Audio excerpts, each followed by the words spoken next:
ఇంద్రియాలు, మనసు, పెళ్ళి. ఉపశీర్షిక: శాసించేది ఎవరు, సేవించేది ఎవరు? ఈ లోకం మన కళ్లకు కనిపించేదే నిజమా, లేదా మన లోపల నడిచే భావాలే నిజమా? ప్రతి మనిషి జీవితంలో ఒక రోజు రాకముందే ప్రతి క్షణం జరిగే ఒక పెళ్ళి ఉంది.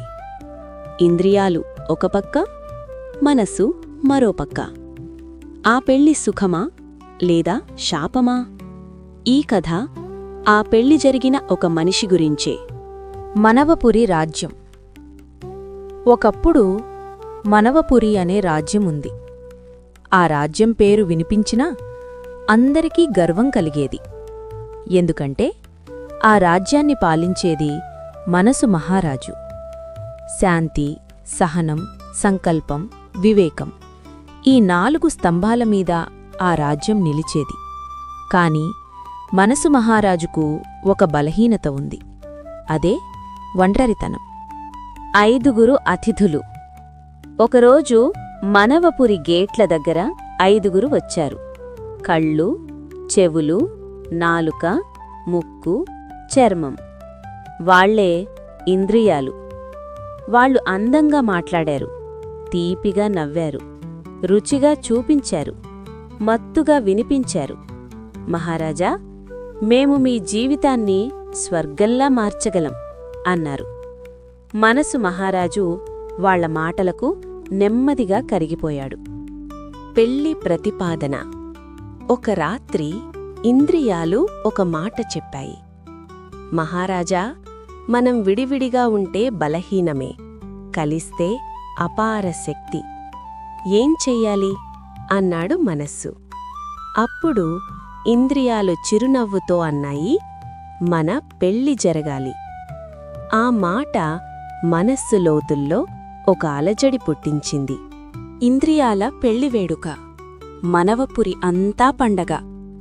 కళ్ళు రంగుల పూలతో, చెవులు సంగీతంతో, నాలుక విందులతో, ముక్కు సువాసనలతో, చర్మం సుఖస్పర్శలతో పెళ్లి జరిగింది. అందరూ ఆనందించారు, మనసు కూడా. కాని అది తాత్కాలిక ఆనందం. పెళ్లి తర్వాత జీవితం కొన్ని రోజులకు మనసు మాట వినడం తగ్గింది. ఇంద్రియాల ఆదేశాలు పెరిగాయి. ఇది చూడాలి, అది వినాలి, ఇదే రుచి కావాలి, ఇదే సుఖం కావాలి. మనసు రాజు కాదు, సేవకుడిగా మారిపోయాడు. రాజ్యంలో శాంతి తగ్గింది, అశాంతి పెరిగింది. బాధ, బంధనం. మనసు రాత్రిళ్ళు ఏడ్చేది. నేను ఎందుకు బలహీనుడినయ్యాను? నేను ఎందుకు నా శక్తిని కోల్పోయాను? ఇంద్రియాలు నవ్వాయి. ఇదే పెళ్లి అర్థం మహారాజా, సేవించడమే జీవితం. మనసు తన తప్పును గ్రహించసాగాడు. సాధువు ప్రవేశం. ఒకరోజు మనవపురికి ఒక సాధువు వచ్చాడు. అతనన్నాడు, మనసా, పెళ్లి తప్పు కాదు, ఆధిపత్యం తప్పు. ఇంద్రియాలు భార్యలు కాదు, సేవకులు. ఆ మాట మనసులో మంటలా వెలిగింది. అంతర్గత యుద్ధం. మనసు తన సింహాసనంపై కూర్చున్నాడు. ఇంద్రియాలు ఎదిరించాయి. కోరిక, అలవాటు, మత్తు. యుద్ధం జరిగింది. ఇది బయట కాదు, లోపల. చివరికి మనసు గెలిచాడు. కొత్త పెళ్లి నిర్వచనం.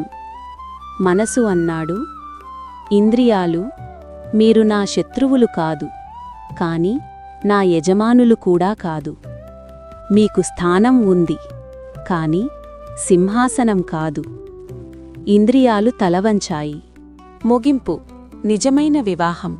ఆ రోజు నుంచి కళ్ళు అవసరమైనదే చూస్తాయి, చెవులు సత్యమే వింటాయి, నాలుక మితమే కోరుతుంది, చర్మం నియంత్రణను నేర్చుకుంది. మనసు మళ్లీ రాజయ్యాడు. కాని ఈసారి అహంకారంతో కాదు, వివేకంతో. ముగింపు సందేశం. ఇంద్రియాలతో పెళ్లి తప్పు కాదు, వాటికి అధికారమిచ్చినప్పుడే సమస్య.